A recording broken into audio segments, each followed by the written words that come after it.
Declassified U.S. government documents and witness testimony from former or retired U.S. military personnel confirm beyond any doubt the reality of ongoing UFO incursions at nuclear weapons sites.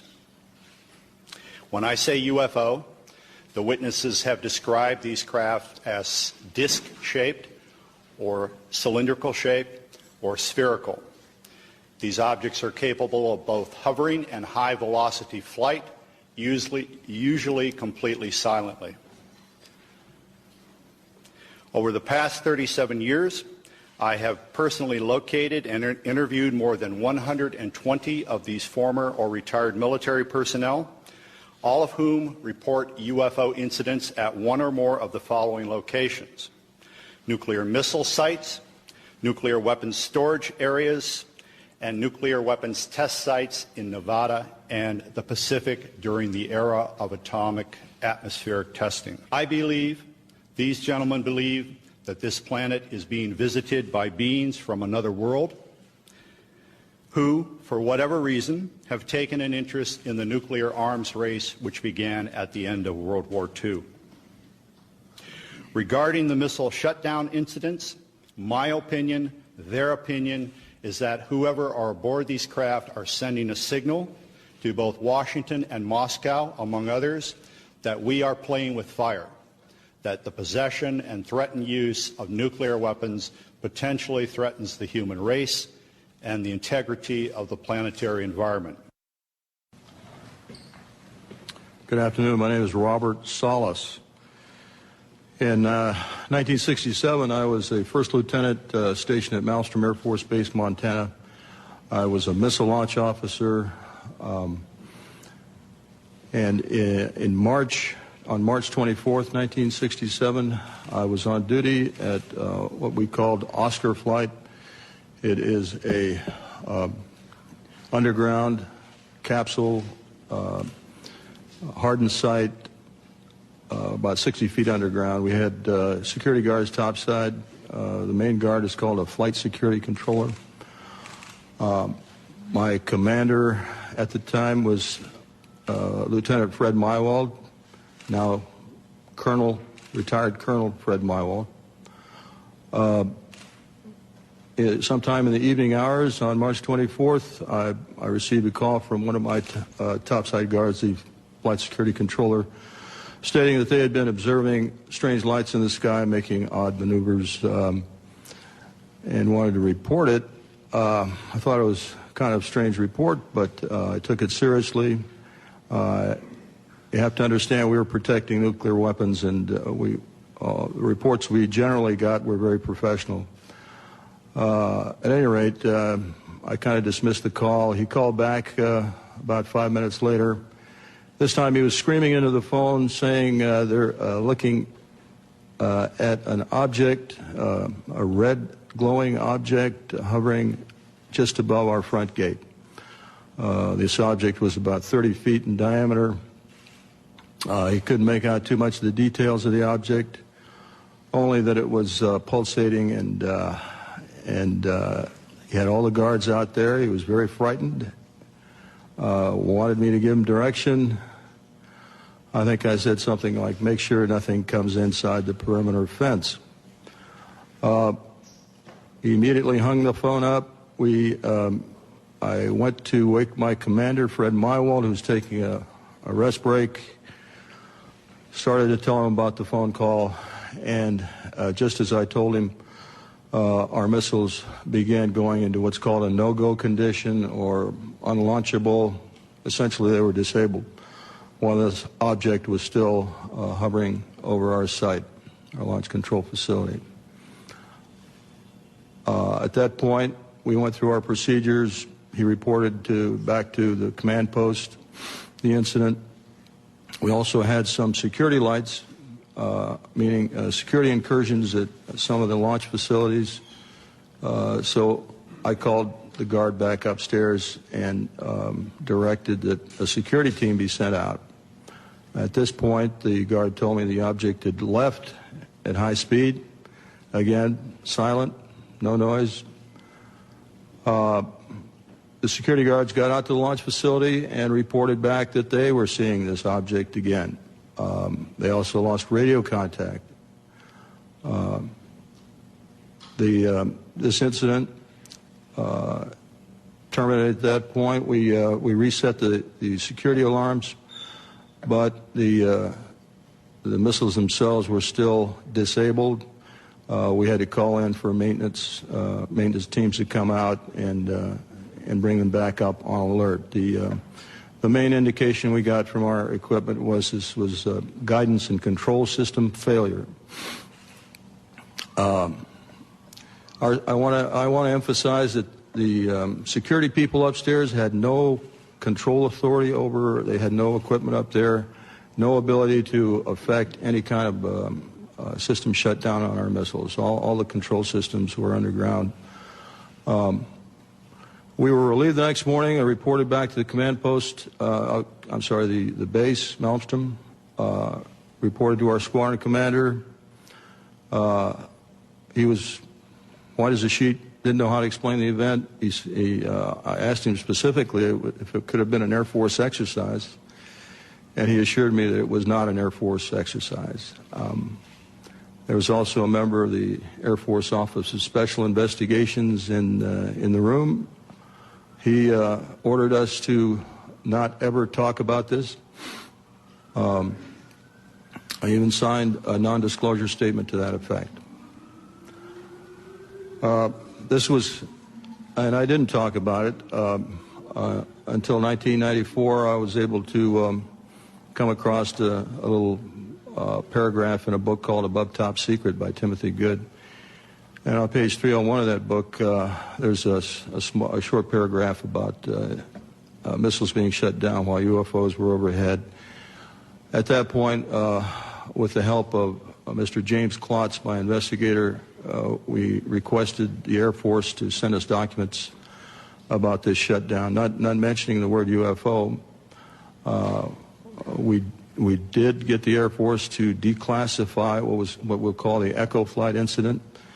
Let me back up a little bit. During the report to the command post, my commander, Fred Mywald, turned to me and said the same thing happened at another site. At the time, I thought he meant that evening, but it turns out the same thing had happened a week earlier at another site, and he was probably referring to the Echo Flight. At any rate, at that point, when we got the Echo Flight incident declassified, I felt I was able to come forward and start talking about it because I thought that's where I was. It wasn't until later I found out it was at Oscar Flight, and I realized that not only our flight had gone down, 10 missiles, but the Echo Flight also went down about a week earlier on March 16th.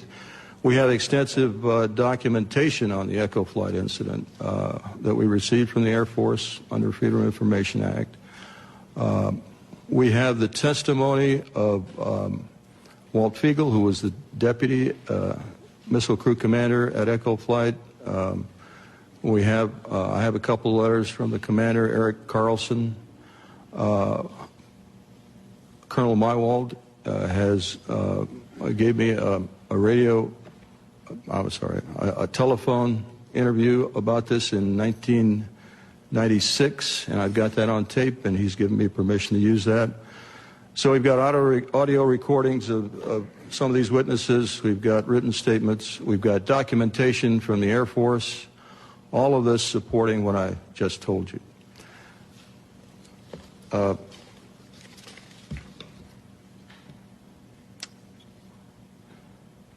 I'll have more to say a little bit later about where I think we should go from here, but right now I'll turn it over to the next speaker.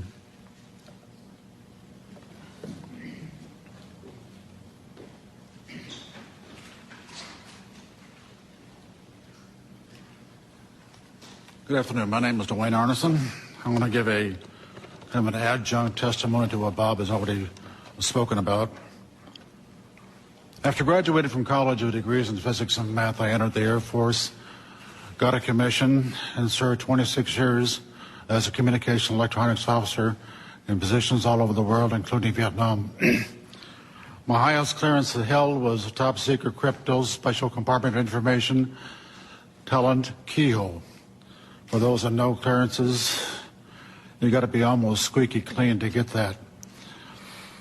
Back in 1967, I was officer in charge of the Communications Center at the 28th Air Division in Great Falls, Montana. I was also the crypto custodian. I was a top secret control officer for the division, and I passed out nuclear launch authenticators. In March of that particular year, I can clearly recall a message coming through my communications center which basically said what Bob has already talked about, that a UFO did in fact shut down several missile silos in Montana. Not being a missile type, I didn't know Oscar flight from Echo flight, so I couldn't relate to any of those details. But the fact was that missiles were shut down by them. Later on, in mid-70s, about 1975, I was commander of a radar site in Maine, which was adjacent to Loring Air Force Base.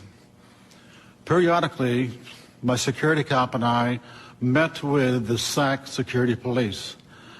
And on two occasions that I can recall distinctly, they told us that UFOs were seen over the nuclear weapons storage areas at Loring Air Force Base, which was a SAC bomber base, as some of you may well know. I don't know what the details were. I don't know if any nukes were damaged or deactivated. I never saw a report on that, so I really can't say. That is history. After retiring from the Air Force, I went to work for Boeing as a computer systems analyst. Bob didn't mention this, but one of my first supervisors at Boeing was Robert Kaminsky. He has since passed away. He was the engineer selected by Boeing to go out and investigate the UFOs, the missiles that were shut down. He living close by where I lived in Washington State. We got together frequently on Saturday to discuss UFOs and other topics. And he says, Arnie, those things were perfectly clean, and they did not go down by themselves.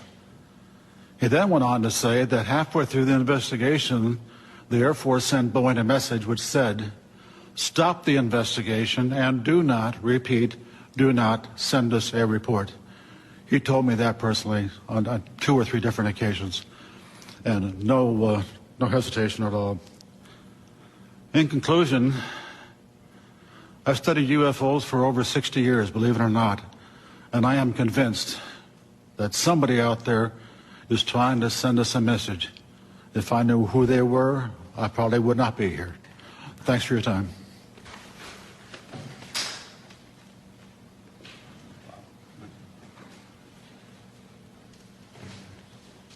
Good afternoon.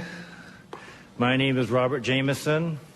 Between January 1965 and October of 1967, I was stationed at Malmstrom Air Force Base as a combat missile targeting team commander. Our main job was to point the missiles in the right direction. Also, we may be dispatched from time to time to a restart. In case any missile goes off alert, we have to restart and verify the targeting data. In March of 1967, I was on alert for dispatch. And that evening, I got a call from Job Control saying, a missile going down in Oscar flight, go out and restart it, which was nothing unusual up to this point. I called my team, then I went down into the hangar. As soon as I got to the hangar, some acquaintances of mine approached me and says, Bob, do you know what happened? No, I don't know what happened. And he says, well, a UFO was sighted over Lewistown, Montana, actually over Roy, Montana. Lewistown's the nearest town of any significance. But over the Roy, Montana, which is the center of Oscar flight. And when that UFO, at the same time that UFO was over there, all of Oscar flight went down. Well, that was highly unusual. I went to Job Control to verify it, and yes, they confirmed it. And I was looking at the status board they have, where they have a map of the whole wing. I noticed everything was green. All the lights, they have lights for the missile sites. All the lights were green, except one corner in the upper right-hand corner was all red. All of Oscar flight was down. I mentioned to them that doesn't happen He says, well, it happened once before, about a week before. A UFO was sighted over Echo Flight. About the same time, all missiles in Echo Flight went down. He says, other than that and this is it. It's never have happened before. Personally, I'm never aware of any 2 missiles going down at the same time, let alone 10. I also learned, the people in job control was telling me, that earlier that day, a UFO was sighted over Belt, Montana, another town in Montana, small town east of Malmstrom. And it went into a canyon. And immediately they notified the Air Force. We sent a team out there to investigate it, and sure enough, there was a UFO apparently at the bottom of that canyon. Job Control told me, go over to the emergency command post they have set up in the colonel's briefing room. I had access to that location. I went over there. The room was too crowded to really gain anything. I did hear radio contacts with a team out on the field mentioning lights at the bottom and everything, but I couldn't get too close enough to really find out what was going to happen.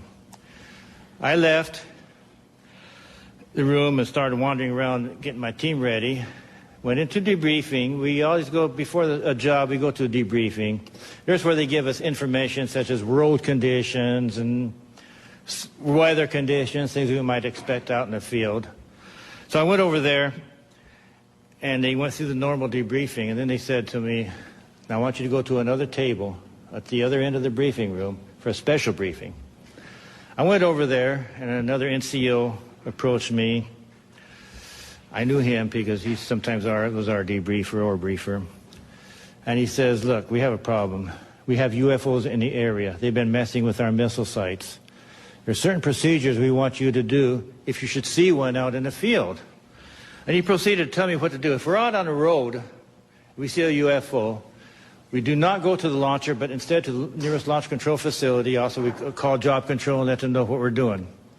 If we're at a site and we're penetrating, then we have to stop what we're doing, remove ourselves from the site, call Job Control. We'll have radio contact with all these.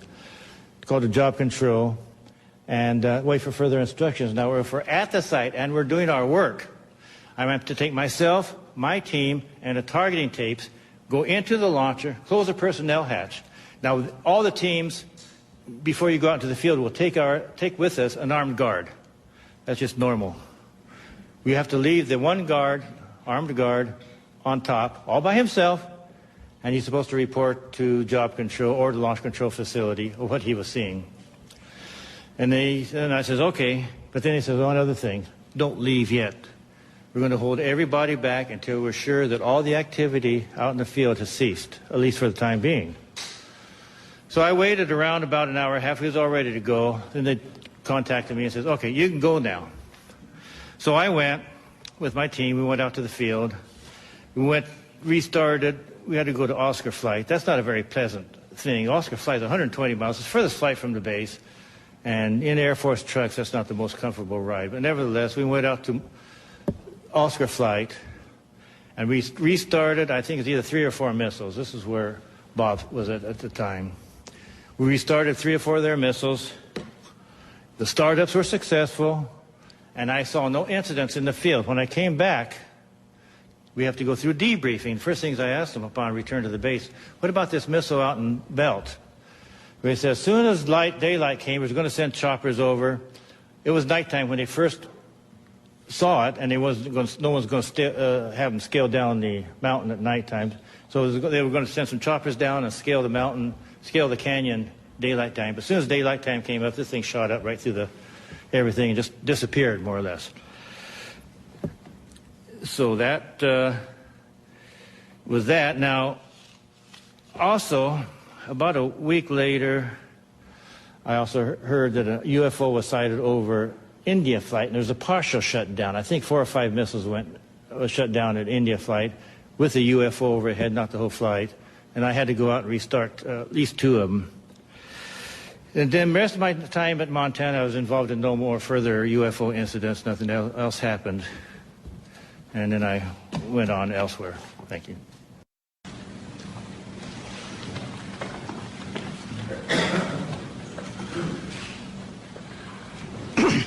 Good afternoon. My name is Charles I. Halt. I retired from the U.S. Air Force in 1991 as a colonel. During my military career, I was base commander of 2 large installations, and at the time of my retirement, I was in the Department of Defense Inspector General's office with total inspection oversight of all services and all service agencies. In 1980, I was reassigned from the Pentagon to RAF Bentwaters as a deputy base commander. At that time, Bentwaters was one of the largest tactical fighter wings in the world. We had the 2 base complex, Woodbridge and Bentwaters in England, and 4 FOLs in Germany, and 2 additional standby bases. In December 1980, early in the morning, several of our security policemen discovered strange lights in the forest in East Anglia, just outside the back gate of RAF Woodbridge. 3 patrolmen, Sergeant Peniston, Airman Burrows, and Airman Cabanasac, actually were dispatched into the forest and approached a craft. They reported it being triangular, approximately 3 meters on a side, dark metallic in appearance with strange markings. They observed it for a period of time, and it very quickly and silently vanished at high speed. Initially, I was not aware of all the details. I was only told of strange lights, and I was sure there was a logical explanation. 2 nights later, at the family Christmas party, we were interrupted. The on-duty flight commander for the security police squadron, Lieutenant Bruce England, came and approached the base commander and I. He was white as a sheet. He said, "It's back." We said, "What's back?" He said, "The UFO." Well, we still were, I should say, non-believers at that point. Since my boss had to do the presentations, I was tasked, unfortunately, to investigate. So I went home and changed clothes. I really expected to find a logical explanation.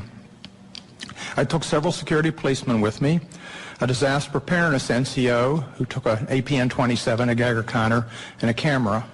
I also had my small cassette recorder I carried everywhere when I was on duty. I was taken to the supposed site. We found indentations approximately 1.5 inches deep, approximately 6 to 8 feet on a side, and radiation of 8 to 9 times normal background radiation. Not enough to be dangerous to somebody, but significant. We also found broken branches on the trees. While we were milling around trying to make sense of the whole thing, one of the individuals with me suddenly spotted something. Off through the forest was a bright, glowing object. The best way I can describe it, it looked like an eye. It was bright red with a dark center. It appeared to be winking. It would sort of wink. It was shedding something like molten metal. It was dripping off it. It silently moved through the trees, avoiding any contact. It bobbed up and down, and at one point it actually approached us. We tried to get closer. It receded out into the field, beyond the forest, and silently exploded into 5 white objects. Gone. So we went out into the field looking for any evidence, because something had apparently been falling off it, and we found nothing. But while we were searching around in the field, one of the people with me noticed some objects in the sky to the north. There were 3 or 4 objects in the north, brightly colored, changing from elliptical to round, and moving at very high speed and sharp angular movements as though they were doing a grid search. While we were watching them, somebody else noticed to the south there were 2 objects just sort of hovering in the sky. One object approached us at very high speed, best guess is 3,000 to 5,000 feet, somewhere in that neighborhood, stopped directly overhead and sent down a concentrated beam at our feet. It was about 1 foot in diameter. The best way I can equate it is sort of a laser beam. We stood there in awe. Was this a warning? Was this an attempt to communicate? Was this a weapon or just a probe? Just as suddenly as it appeared, click, it disappeared. We stood there, really concerned. About that time, we noticed the other object to the south was sending down beams, about a mile and a half away over Woodbridge Base. We had 3 different radios with us, the police radio, the security police radio, and I had the command net. All 3 radios were functional and we were talking to control centers. They were constantly breaking up and we had great difficulties communicating, but we were able to discern that on the police and security net that some of those beams were either falling into or near the weapons storage area, and there's a great deal of concern. It really bothered me at the time. Every time something of significance happened that night, I kind of clicked on my little tape recorder and recorded it so I'd have a record of it for the next day. Unbeknownst to me, a copy of that was released by one of my coworkers several years later, and hence there was a lot of publicity. My superiors at the time were informed what happened. I briefed my boss. I played the tape for him. He listened intently. He was aware of the incident because he was monitoring the night before on the radio. He and several others were. He took the tape to the 3rd Air Force staff meeting the following Wednesday. 3rd Air Force was the Air Force headquarters at that time in England. Played it for General Baisley, the commander and staff. They all sat silently. The decision was, it happened off the base, so it's a British affair. In other words, they were loath to get involved. So my boss came back and threw me the tape recorder, and I said, well, what do we do, boss? He said, get with Squadron Leader Moreland, who was the British liaison officer, and do a report. It's their problem, not ours. Gosh, here I am kind of caught in the middle, and I'm a junior guy here. Whoa, why did I ever get involved? Well, Squadron Leader Moreland was on vacation in Wales at the time. He came back, and he was quite upset that he was in the middle of the thing, too. So he said, well, write a memo. So I wrote I shall call it a cleaned-up memo, just kind of unexplained lights, just to kind of get them to come out and investigate and look into the thing. Well, I gave it to Moreland. Unbeknownst to me, Moreland sent a copy to his superior, 3rd Air Force. I didn't know that at the time. The copy to MOD was apparently buried in the files. Days turned into weeks, and weeks turned into months, and I almost forgot about the incident, to be honest with you. Gave up. Several years later, one of my coworkers was playing a copy of my tape at cocktail parties and caught somebody's ear. Somebody started asking questions, and he said, oh, Holt wrote a memo. The next thing we know, there was a Freedom of Information request came into Bentwaters. Of course, there was no official copy. We didn't have word processors in those days. We used typing manifolds in the old typewriters. We were just transitioning. And the only copy was an onion skin that I had in my desk. So my boss went back and said, there's no official record of it. Well, somebody else found out the 3rd Air Force had a copy. Well, Pete Bent, a good personal friend of mine, was the acting 3rd Air Force commander, called me and he said, hey, Chuck, I've got a copy of this memo. We're going to have to release it. I said, please, burn it. Your life and mine will never be the same. You and I don't need this. Well, need I say more? The tape came out, unbeknownst to me. The memo came out, and a lot of publicity. But the event certainly happened. Now, some things have happened since then. I was very innocent at the time and believed what I was told. I asked the OSI if they had an interest, and I was told, oh, no, not at all. Wrong. I found out later that the airmen were, how shall I say, pretty harshly interrogated that were involved. I have never been debriefed. I also found out later that the tower operator, both the tower operators at Bentwaters saw an object and picked it up on their Bright 2 radar and watched it. I found out that the tower operator in the weapons storage area actually saw something, as did a comm man who was working there and saw it go down into the forest near us. And also several other people around the base saw it. It's kind of interesting. What did we see?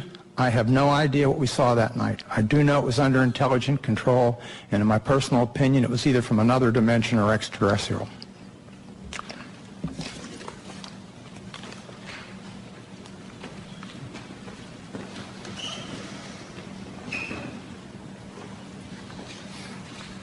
Good afternoon. My name is Jerome Nelson. From 1962 to 1965, I was an Atlas F ICBM Deputy Missile Combat Crew Commander, assigned to the 579th Strategic Missile Squadron in Roswell, New Mexico.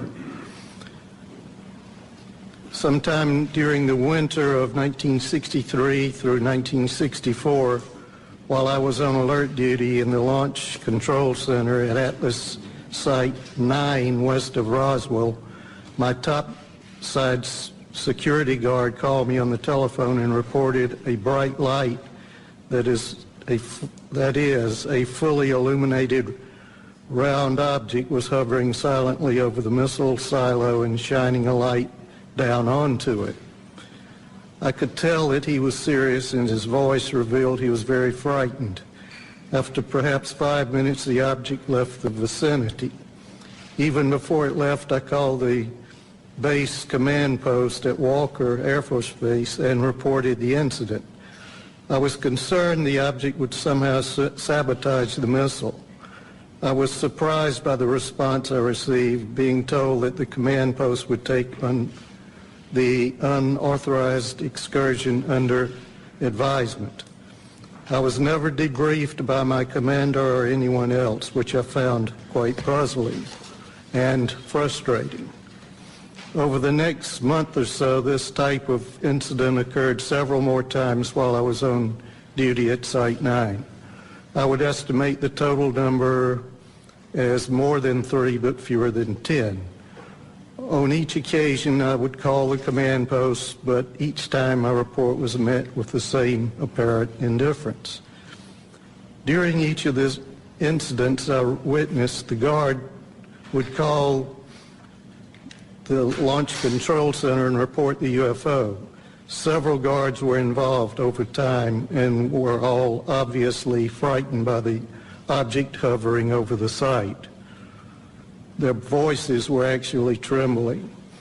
Because of my duties in the Launch Control Center, I could not go topside and look at the objects myself. Only decades later I learn that at least one missile facility technician, Bob Kaplan, had been ordered to report to the Office of Special Investigations on base and make a report about the similar incident he had witnessed at Site 9 during the period. At the time, this development was kept from me and my missile commander. I do not know whether anyone else was interviewed by the OSI, but I wasn't. That's my report.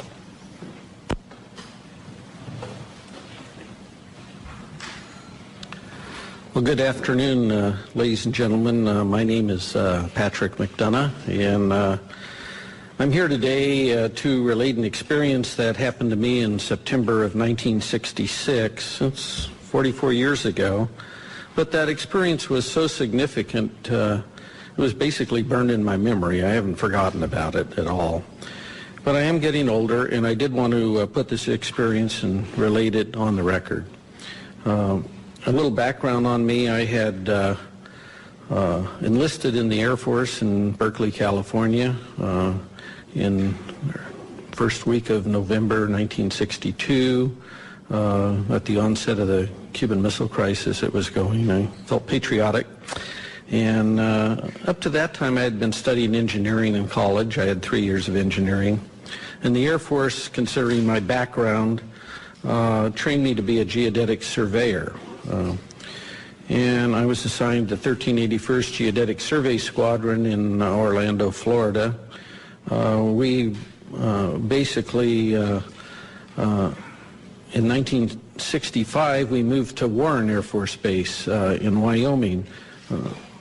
On average, I would spend 9-10 months a year on temporary duty, surveying for latitude and longitude at our missile sites and aircraft bases for positioning missile and aircraft guidance systems.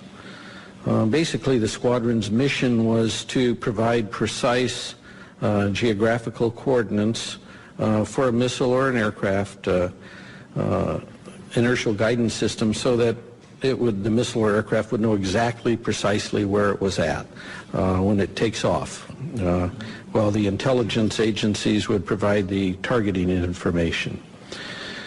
In early September of 1966, myself and 2 other airmen, Airman First Class Al Kramer and Airman Third Class Charlie Coates, we were temporarily assigned to Malmstrom Air Force Base, and were ordered to provide or perform the initial geodetic surveys for the last 50 missile sites there. There already was 150 Minuteman I sites, and we were putting in the last 50 for the wing. And basically, we were assigned to the Site Activation Task Force, they call SATAF. It was Boeing, really, the prime contractor. We were given a government truck, no radio, anything in it. I was the chief of party. I was the observer on our small 3-man team. Al was the recorder. Charlie was, we were trying to train him both in observing and recording. We normally would arrive at a missile site at about in early evening. We'd set up our instruments, and basically what I was doing was the star observation to provide precise latitude and longitude. On the night of this incident that happened, we were completing a series of what we call celestial astro-azimuth observations southeast of Conrad. And I was doing the observing, Al was recording, and Charlie was assisting Al with the chronometer on the time hacks as I tipped on Polaris.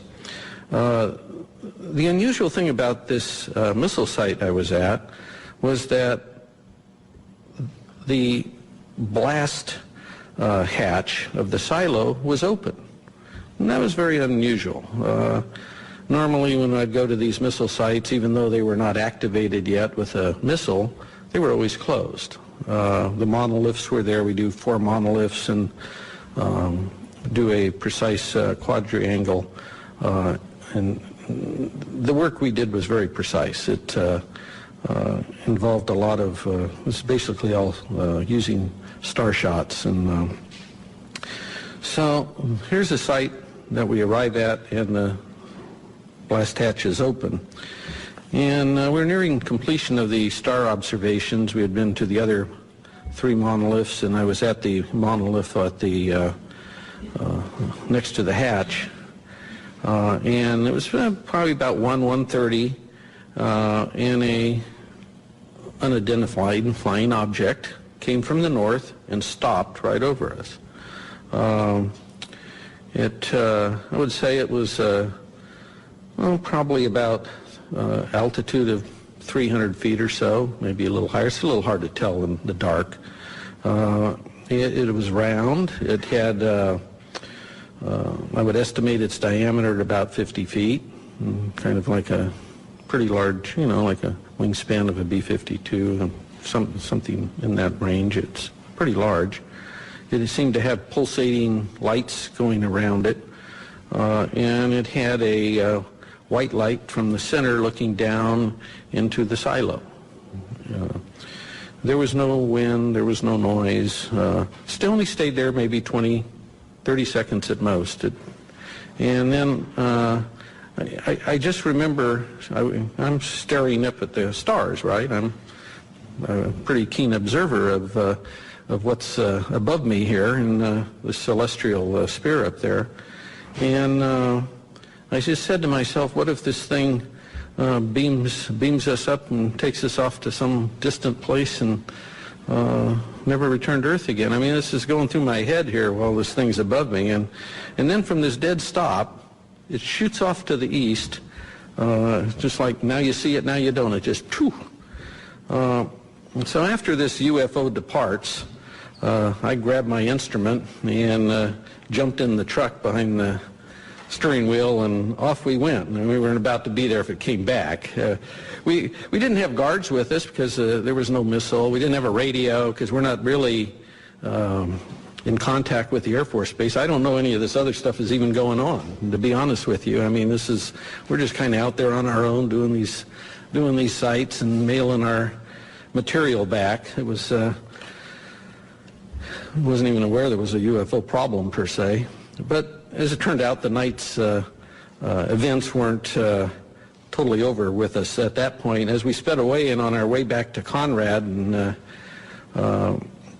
the Army Corps of Engineers had base rocked all the roads to take the weight of these missiles they were bringing in. And of course, these are new sites, and they took down all the signs to make the roads wider. And I go over the hill and come down, the headlights come down, there's no road there at Teed, And so I tried to make you either went to the right or left. I tried to go to the left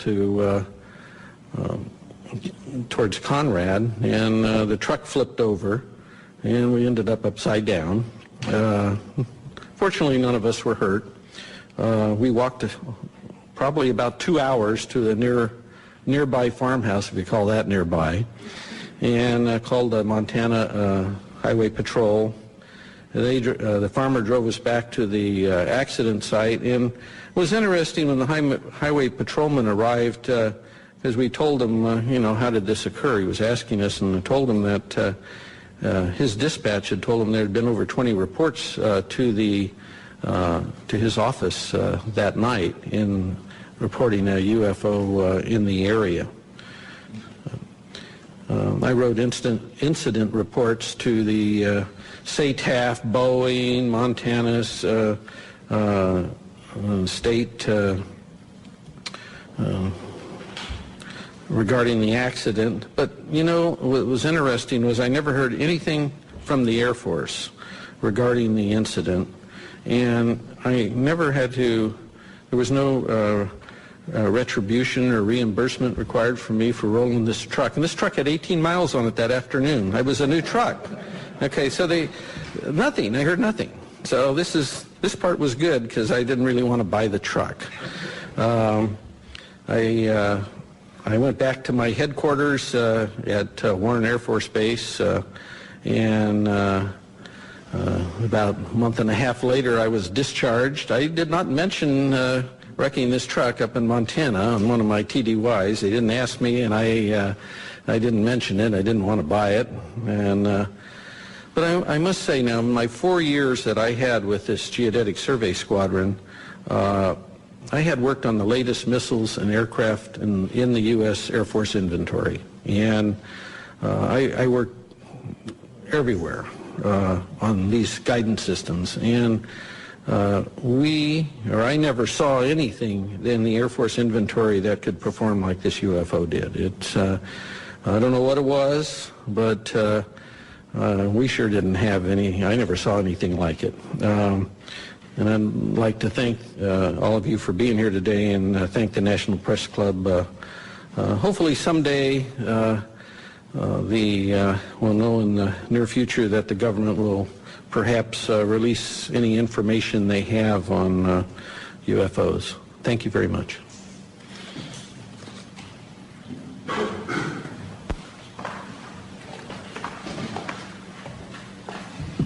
Hello, everybody. I'm Bruce Fenstermacher. I don't have any exciting stories like rolling a truck with 18 miles on it. From 1974 to 1976, I was a combat crew commander and a captain in the Air Force, stationed at F.E. Warren Air Force Base at the 400th SMS and assigned to Romeo Flight. In the fall of 76, my deputy, who I'll call Sam because he's not given me permission to release his name, we were on alert, trying to stay awake. We were listening to the conversation between the flight security controller of the topside NCO and the strategic alert team, the security alert team, the SATs. Kind of that was one way to stay alert, because the SAC duty is moments of terror with hours of boredom. And suddenly we heard the FSC call the SAT team and say, stop the vehicle. Get out of the vehicle and look around. I didn't tell them where to look or anything. And Sam and I looked at each other and then said, what do you see? And he said, oh, I don't see anything. I don't see anything. Holy bleep. I do see a white pulsating light in the sky. It's maybe 7 or 8 miles away. The FSC asked where it was. He said it's to the north. He said it's pretty close to where the launch control facility is. So my deputy and I did a double take. We called upstairs and we said, what's going on? He said, you're not going to believe this, Captain, but right above us there's a huge white thing, pulsating light above us, and I had to call them to make sure I wasn't seeing anything. Upon prodding, he told us it was shaped like a fat cigar. I think he said a pregnant cigar. White pulsating light. Between the pulsations, he saw red and blue lights. It was silent, because I prodded him saying, is it some sort of helicopter? He said, no, it's very silent. We're talking to him for several minutes, and he says it's starting to move away along our access road.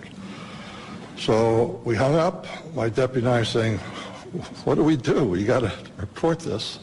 He calls down, the FSC calls down shortly and says it's over one of our launch facilities, the missile silos, and it was the closest one along the access road. So I ordered the SAT team to go to that site. And they called in through the FSC, so they had to go back for batteries. And they were a little slow getting out, so I was kind of ordering them, come on, get on, get going. And at the same time, we contacted SAC command post at FE Warren. And the NCO answered, and we told him the story, and he laughed and said, when it eats the SAT team, call me back. So the SAT team never got to that LF. It silently moved again to another launch facility. We called the SAT team 3 or 4 times. I'm sorry, we called command post 3 or 4 times. The last time, and we got the same nonchalant attitude. The last time I said, are you logging this? And they said no. So I said, give me the officer in charge. And he said, well, he's busy. I said, well, you either give me the officer in charge or I'm going to wake up the base commander, the squadron commander, because there's something going on, something's messing with my LFs. They were mine for that period. So the officer came on, and I said, you need to log this or I'll wake everybody up. He said he would. He called us, his NCO, a different NCO called us back a few minutes later, took the log of what had happened in a timely sequence. So it went to another LF. The SAT team had to come back for gas. Then it said it had car trouble. It could only go 5 miles an hour. So long story short, after several, about an hour and a half, the flight security controller said he could see it over another launch facility still down the road. And then he said it suddenly and silently just went away up to a star size and then disappeared. So that was it. It was an exciting rest of the tour. The next day we were relieved by another crew to go back home. And I went upstairs and the FSC is lying like in a chair in almost a fetal position. And I talked to him and he was scared. He said, I can't sleep. I can't get that thing out of my mind. And I said, what the heck was with the SAT team? He said, both my deputy and I were prior service, so we got along well with the enlisted guys. So I said, if you promise not to tell anybody, they told me they were not going to go to any LF with that thing over it. No direct orders, no nothing, and in fact, they never left the launch control facility. We picked up the Quebec team on the way back, the Quebec crew, because Quebec was on the way to Romeo, and SAC liked to save a little gas, so we road share. And they told us that earlier that evening, they had the same sort of thing flying over several of their launch facilities. And I said, what happened? You reported it. And they said, are you crazy? We didn't report it. We're not going to report it. I said, well, I did. He said, well, if you tell them about us, we're going to say it never happened. So we went back home. I reported to my squadron commander. The next few, we always have departure meetings when you go out for alert. The next several departure meetings, we had an unusual visitor. We had an officer in a uniform telling us that you may have heard rumors about this. It didn't happen. It's top secret. And I wanted to stand up and say, which is it? Didn't it happen, or is it top secret? So that's my event. I think Mr. Salas comes back.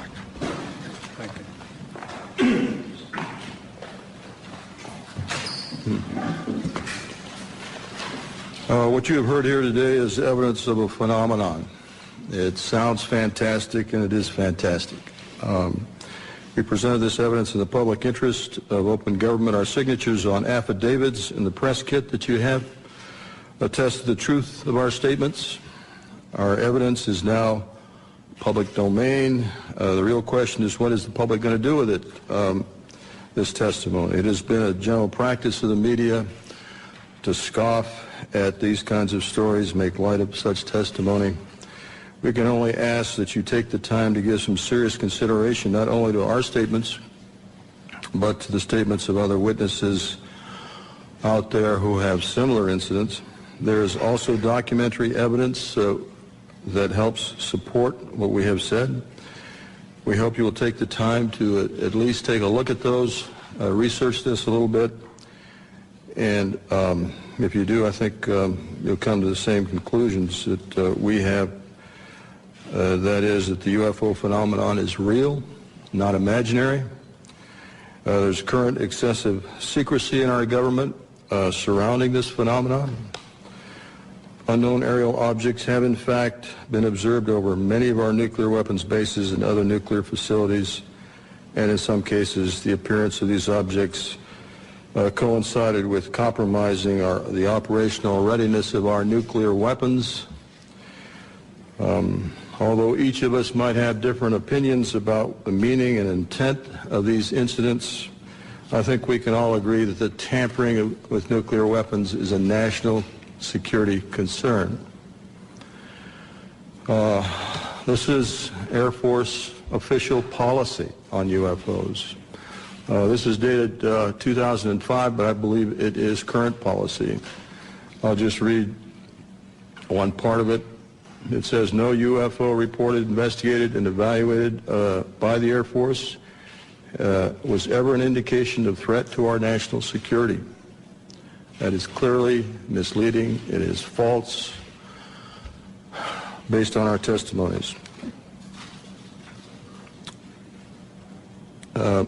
This statement, the decision to discontinue UFO investigations, was based on an evaluation of a report prepared by the University of Colorado in 1969. I believe this was the infamous Condon Committee study. There was substantial evidence to show that study was superficial and biased. In particular, the Echo and Oscar incidents I spoke about were never investigated by the Condon Committee, even though their principal investigator was well aware of these incidents. Obviously, the testimony given here today conflicts directly with that Air Force policy statement. We ask that our government answer to the public about the obvious discrepancy between our testimony and that of the current statement. Indeed, we demand an answer based on the foundation of our democracy that says, and I want to paraphrase Franklin Delano Roosevelt, President Roosevelt, the people should be strong enough and well enough informed to maintain the sovereign control over its government. Finally, I want to say, I think I speak for every one of us here, I have the utmost respect for all the men and women in the U.S. Air Force. I graduated from the Air Force Academy. I thoroughly enjoyed being a part of the Air Force, and I was honored to serve my country in that way. Our disagreement and challenge to the Air Force has nothing to do with the people of the Air Force. It has to do with official Air Force policy. And I think they are deliberately withholding the facts, not just in what you've heard here, but continuously since 1969. And by doing so, they're not allowing the people of this country to engage in the decisions regarding events that are clearly national security issues and concern to all of us. We're simply asking for the truth. Thank you for your attention. At this time, we're going to take questions. Mr. Hastings will take it from here. If you would go to the microphone over here.